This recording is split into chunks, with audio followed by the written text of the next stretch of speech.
नमस्ते, मेरा नाम है डॉक्टर अपर्णा देशमुख। मैं एक साइकाइट्रिस्ट हूँ, मनोविकास क्लिनिक वाशी, नवी मुंबई से। और आज जानेंगे what is sadness versus depression. क्या आपसे कभी किसी ने ये शेयर किया है कि उन्हें डिप्रेशन है?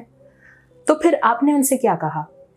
क्या आपने उनसे ये कहा कि हाँ, कभी कभी मुझे भी उदास महसूस होता है? आपने शायद ये इसलिए कहा क्योंकि आप उन्हें सपोर्ट दिखाना चाहते थे, ये बताकर कि मैं भी सिमिलर एक्सपीरियंस से गुजरा हूँ।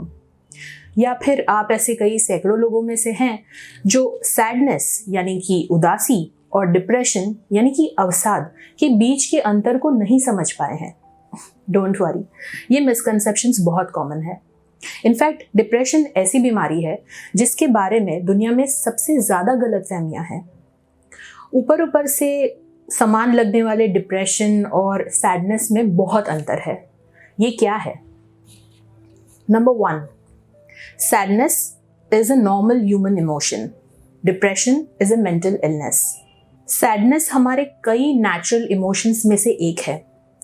जब भी हम कोई हर्ट या स्ट्रेस से गुजरते हैं तो हमें उदास महसूस होता है। So it is a normal emotional reaction जो स्ट्रेस के साथ आता है और स्ट्रेस और ट्रिगर चले जाने के बाद चले जाता है। मगर डिप्रेशन आता जाता नहीं है। Depression is a mental illness. It is a mood disorder जिसमें व्यक्ति को नेगेटिव फीलिंग्स होती है और नेगेटिव इमोशंस होते हैं जिनका असर उनके विचारों पर और उनके व्यवहार पर भी होता है। Number 2, sadness is brief, depression is persistent. क्योंकि सैडनेस एक इमोशन है, ये ज़्यादा समय तक नहीं रहता। कुछ घंटों या कुछ दिनों के बाद ये अपने आप फेड हो जाता है। मगर डिप्रेशन इस तरह से फेड नहीं होता। ये कई महीनों या कभी कभी सालों तक रहता है, स्पेशली अगर ट्रीटमेंट ना ली जाए। Just like any other physical illness, depression को भी ट्रीटमेंट की ज़रूरत है। Number 3, sadness is specific while depression is वेग। जब हम सैड होते हैं तो हम उसका रीज़न पिन पॉइंट कर सकते हैं, जैसे कि हमारी फ्लाइट मिस हो गई, या हमारे कलीग से हमारी अनबन हो गई, या इंडिया वर्ल्ड कप हार गया, इस तरह से। इसके बारे में बात करना, इसके बारे में किसी से अपनी फीलिंग शेयर करना, ये ज़्यादा आसान हो जाता है। डिप्रेशन भी कई बार लाइफ के कुछ नेगेटिव इवेंट्स के बाद हो सकता है, जैसे कि किसी फैमिली मेम्बर को खो देना या अपना जॉब खो देना। मगर ये हमेशा ज़रूरी नहीं। कभी कभी डिप्रेशन बिना कोई स्ट्रेसर के भी हो सकता है। It could be very vague.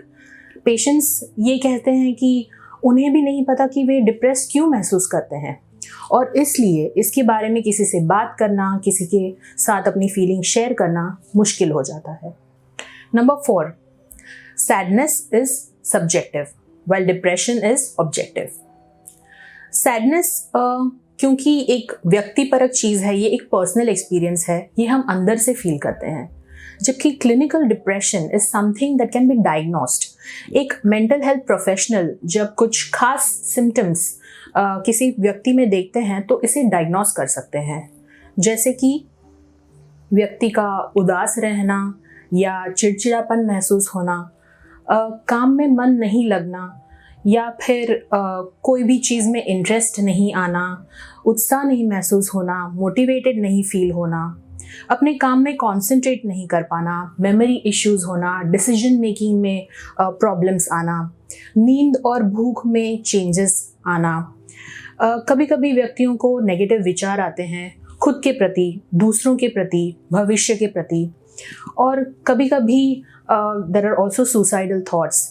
कभी कभी पेशेंट्स खुद को हानि पहुंचाने की भी अटेम्प्ट्स करते हैं या सुसाइडल अटेम्प्ट्स भी कर सकते हैं। नंबर 5, सैडनेस एक्सटर्नल एनवायरनमेंट पे डिपेंडेंट है, डिप्रेशन नहीं। इसलिए अगर कुछ अच्छा हो जाए, कोई खुशी की बात हो, तो हमारी सैडनेस चली जाती है। इनफैक्ट हम खुद अपने आप को अपनी सैडनेस से डिस्ट्रैक्ट करने के लिए कुछ चीज़ें करते हैं, जैसे कि दोस्तों को मिलना या कॉमेडी मूवीज़ देखना या किसी के साथ दिल खोलकर बात करना। मगर डिप्रेशन एक्सटर्नल एनवायरनमेंट पे डिपेंडेंट नहीं है। इसलिए अगर कोई खुशी की बात भी हो जाए तब भी हैप्पीनेस फील नहीं होती है, या फिर ऐसी चीज़ों से भी एंजॉयमेंट नहीं मिलती जिनसे पहले मिला करती थी, जैसे कि हमारी कुछ hobbies. Number 6, sadness affects our mood, depression affects our life. जब हम सैड होते हैं या लो महसूस कर रहे होते हैं, फिर भी हम अपना काम कर सकते हैं, दोस्तों से मिलजुल सकते हैं, बाहर घूमने जा सकते हैं, अपनी सेहत का ख्याल रख सकते हैं। मगर व्हेन यू आर डिप्रेस्ड, ये आपकी लाइफ के हर पहलू को अफेक्ट करता है, whether it's your work life, your social life, your personal life, और आपका फिजिकल हेल्थ भी इससे अफेक्ट हो सकता है। Globally 25% of the population suffers from depression, यानी कि हर 4 में से एक व्यक्ति डिप्रेशन का शिकार हो सकता है।